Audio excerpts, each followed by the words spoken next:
Hello， 大家好，我是小颖，欢迎收看傻儿获奖翻墙。本频道、本节目由本频道本节目开通的频道会员，以及 YouTube 超级感谢打赏功能独家赞助支持播出。大家可以看到我打造的背景环境是由多个黑色的砖块背景墙组成的。与我讲解有关翻墙的视频有关。前段时间，工信部要求手机应用的备案有关的规定，不得为备案应用提供网络接入服务等，也就是网友所说的应用备案白名单等。有关具体的实施相关细节和相关解读，有不少网友们已经搜索了解并解读，并在各大网络平台等发表了不同的解读看法。尽管如此，有网友们对于工信部要求手机应用备案产生了不小的担忧疑虑，担心这类规定实施以后，没有备案的应用不能自行安装并运行，自己不能随意的安装任何应用，尤其是经常用手机翻墙的网友，更是害怕此项规定实施后手机突然不能翻墙，并无法安装任何国外应用。但有网友已经咨询工信部和网信办，并且得到了工信部和网信办的回复。这条法规仅限中国大陆的服务器以及中国大陆的软件。如果服务器的架设不在中国大陆，这条法规没用等等。从有关网友已经咨询工信部和网信办的消息截图来看，手机翻墙并安装国外应用不会受到这条法规的影响。对于经常用手机翻墙的网友来说松了一口气，但对于经常安装手机系统改动辅助等应用的网友来说，这类法规对于他们来说反而影响最大。一旦这类法规实施，就不能像以前那样随意的安装手机系统辅助改动类软件了，不能随意改动手机系统等等。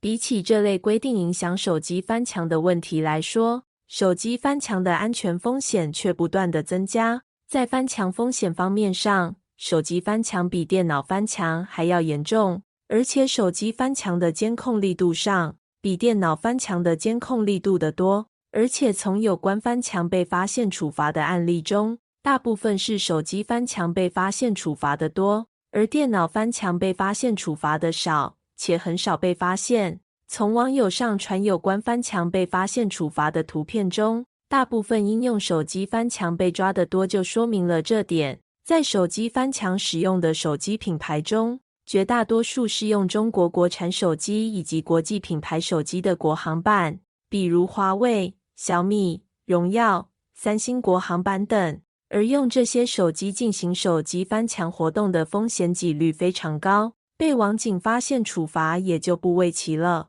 不仅如此，很多网友在进行手机翻墙活动的过程中，安装使用了中国国产软件，如国产输入法等，在国外网络平台上注册使用和中国国内网络平台上相同的信息，在跟外国网友聊天中无意中不小心透露有关自己的信息等，这些无形当中增加了手机翻墙中的风险。而经常用手机翻墙的网友并不知道，自己用手机翻墙就已经面临增加风险。在这种情况下，手机翻墙被网警发现处罚也就不足为奇了。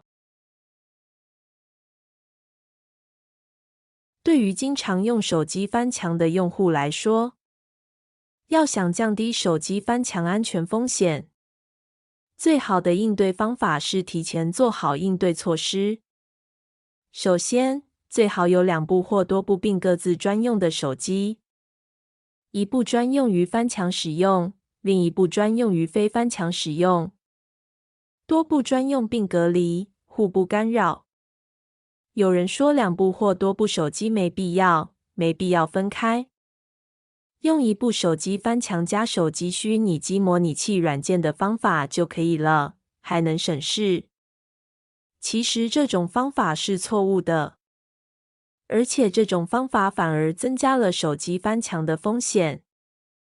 在手机安装手机虚拟机模拟器软件之后，还增加了手机的耗电量和卡顿，并增加了被监控发现的风险几率。如果你只有一部手机，而没有多余资金去买多部手机，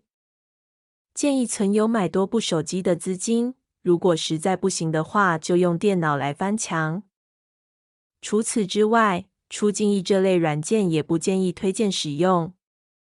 像出境易这种带谷歌框架模拟器并筛选应用的国产出境方案软件，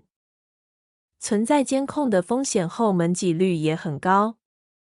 对中国的网安网警们来说，监控调查反而更容易。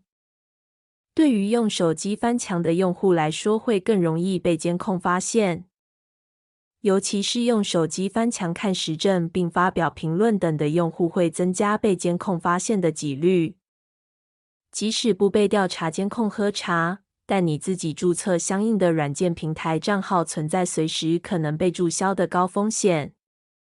用于手机翻墙的手机选择也很重要。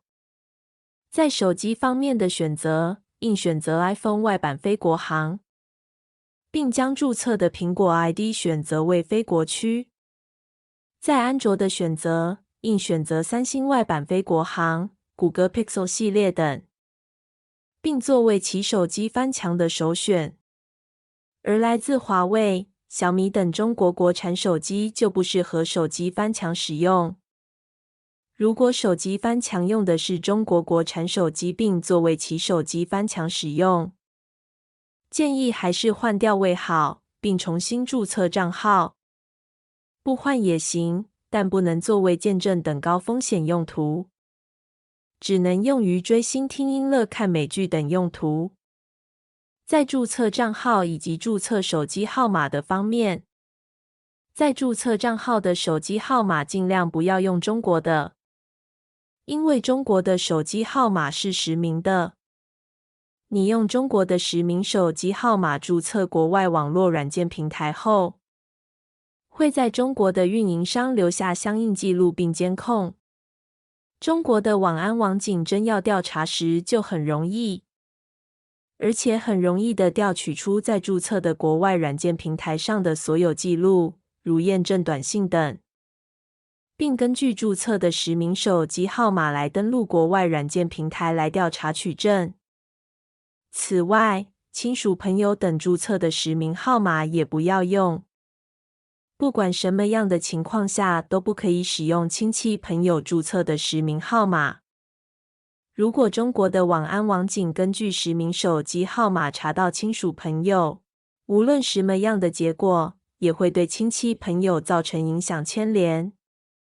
那就更不推荐用亲属朋友的实名号码来注册使用。建议选择使用国外且不实名的手机卡。国外不实名的手机卡有很多，至于国外不实名手机卡以及相应的店家，我就不推荐了。大家可以自己去搜索了解一下。在国外平台注册时，自己起名的昵称、性别、生日、说话语气等，不要和自己在中国网络平台上的相同。一旦相同，在被监控甚至被调查时，网安网警可以通过大数据、社会工程学等手段来锁定、追踪、追查。如果您的手机翻墙注册信息和中国国内网络平台上相同，那对于中国的网安网警们来说就变得非常容易了。那锁定、追踪、追查就更容易了。除此之外，在用于翻墙上网的手机，不要安装任何的中国国内软件，什么中国国产输入法、百度网盘等等。如果已经在手机翻墙上装有任何的中国国产软件的话，需要注意了。翻墙见证等高危人士更要注意。至于其中的原因，我不用多说，大家应该了解知道。最后提醒大家，无论是用手机、平板或电脑翻墙，都不要随意翻墙的有关信息带入到中国国内网络平台上。从传播各个消息的有关截图上可以看出来，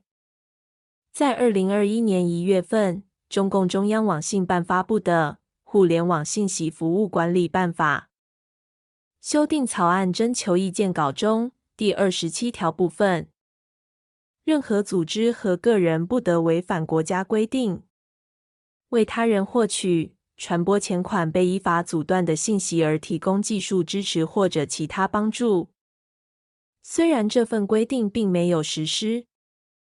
但还是建议大家还是不要随意把翻墙信息带入到任何的中国网络软件平台上，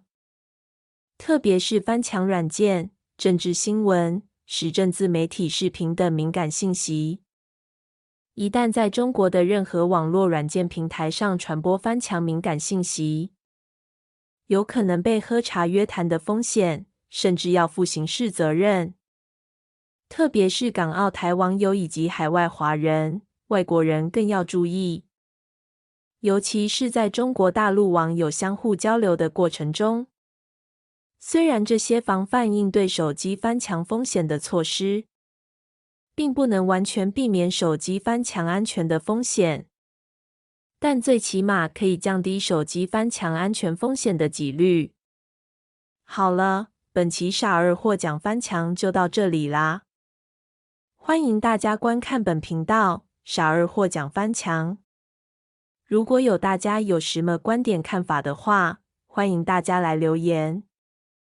欢迎大家来支持本频道，求大家支持订阅、点赞、评论、转发一条龙。本频道本节目已经开通本频道会员以及 YouTube 超级感谢打赏功能。您的订阅、点赞、评论、转发一条龙，是对本频道本节目最大的支持动力。好了，我是小颖，我们下期视频再见，拜拜。